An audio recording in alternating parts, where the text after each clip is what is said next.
Trying not to bristle, I answer, "I'm not imagining it. I can show you the scans if you want." She reaches behind me and puts her hand on my neck, thumb and fingers on either side of my spine, and butts my shoulder with her right temple. The smell of her becomes much stronger. I tilt my head and breathe in deeply, clearing my mental sinuses. Hair, skin, G. Maybe I'm smelling a bit of her home as well. And suddenly I really want to see where she eats, where she watches TV, where she sleeps. While I'm lost in a pleasantly detailed daydream, she takes the phone and types something with her left hand. "Well, thanks to you and your gimpy gyrus, I've lost a bet." It's my turn to make the how sign, which creates a small space between us. Her hand leaves my neck. She sits straight as she taps out the words.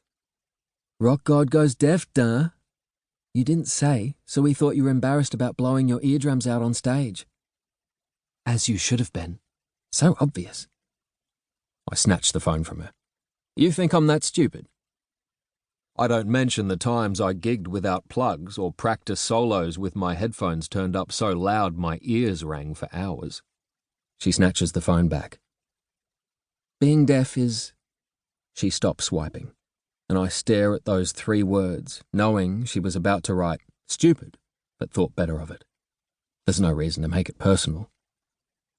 At the same time, though, her auditory nerves aren't going to magically repair themselves any more than my Heschel's gyrus is going to hatch like a cocoon to reveal a beautiful butterfly.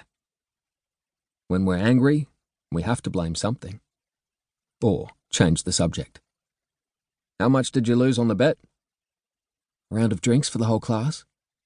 "When did this all happen?" "One of the many days you didn't show."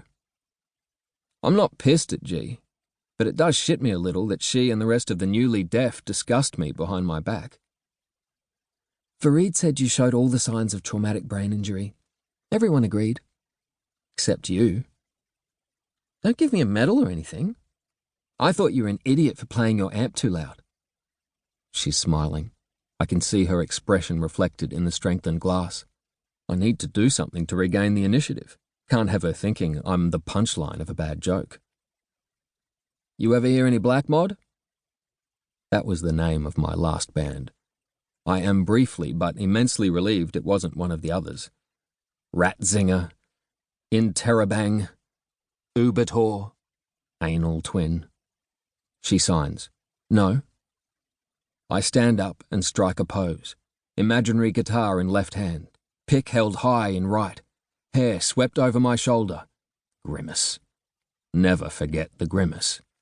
With the sound of remembered drums in my useless ears, I bring my right hand down for the opening chord of Intoxicated Tyrants. The moves are fresh in my mind, having played through it only yesterday, on a real instrument, for the benefit of no one but myself. This time I rapid-fire air guitar and headbang for G in our secluded corner of the campus, playing in time to the hammering from the science wing, mouthing the growls and sneering the squeals of my former bandmates' lyrics, and wishing with all my heart that it was more than just a fantasy. This gift I'm giving her. This piece of me that I cling to, even though everyone tells me it is dead. Hell, my parents and counselors even held a funeral for it. Hair sways across my face like a curtain sticking to my heat-dampened skin. I couldn't look at her if I wanted, but I wouldn't anyway until I'm finished. Her laughter will put me off my stride, and I need this mad rain dance to my treacherous brain cells just as much as she needs to understand that I would never, ever have seriously put my hearing at risk. Only when I've thrashed my way through the final syncopated cadence do I flick my hair out of my eyes and realize that she is crying. Triumph turns to shock. Dropping my pose along with the imaginary guitar, I kneel in front of her and take her hands in mine, mouthing words neither of us can hear. What's wrong? There's a message already typed into the phone. That's how it sounds in my head. Fast, busy, loud. I could kick myself. She leans forward and butts my shoulder again. Only this time, it is me cupping her neck, where shaved hairline meets naked skin. There's another scar there, thin and fresh, one I've never noticed before. Now's not the time to ask. I am still sweating from my performance, and I hope that